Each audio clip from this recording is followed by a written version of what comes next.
আমার দেশের বাংলাদেশের সাবেক ক্রিকেটার যারা আছে তারা কি আসলে মানে কাপুরুষ কিনা নাকি তাদের গায়রত নাই নাকি হিজলা আমি আসলে বুঝতে পারতাছি না।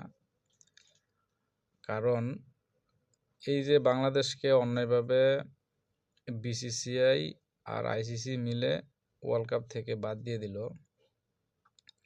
এই অন্যায়ের বিরুদ্ধে তাদের কোনো একটা বক্তব্য নাই, তাদের কোনো একটা পোস্টও নাই, এবং কি মানে কোনো একটা প্রতিবাদমূলক কোনো শব্দ তারা এখনো ব্যবহার করতেছে না।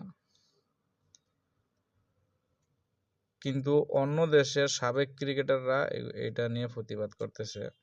পাকিস্তানের, ইংল্যান্ডের, অস্ট্রেলিয়ার, শুধু সাবেক ক্রিকেটার না, যারা সাংবাদিক আর কি, তারাও প্রতিবাদ করতেছে।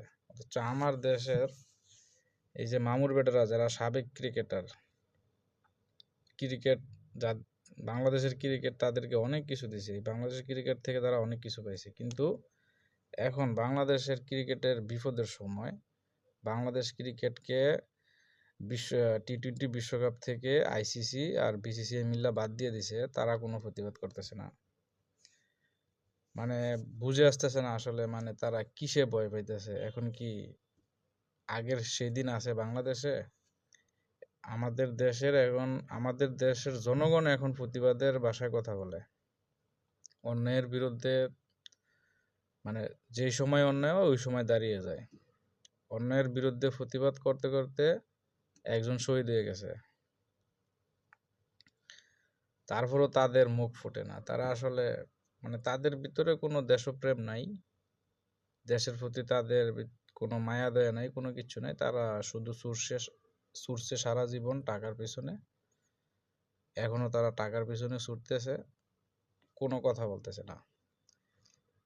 এখন আমি তো খোঁজ দিয়েছি কোয়াব এখন কোথায়? এখন এই যে অন্যায়ভাবে বাংলাদেশকে বিশ্বকাপ থেকে বাদ দিয়ে দিল বিসিসিআই আর আইসিসি মিলে, এখন তাদের প্রতিবাদ সভা কোথায়? এখন তাদের প্রেস কনফারেন্স কোথায়?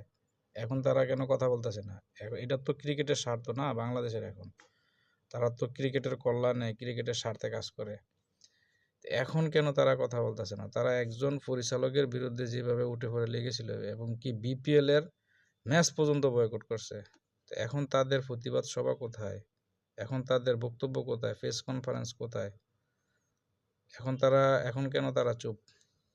এখন তারা কেন কথা বলতেছে না? এখন তো তাদের সবার আগে কথা বলা উচিত, তারা যেহেতু ক্রিকেটের ভালো চায়, ক্রিকেটের স্বার্থে কাজ করতে চায়।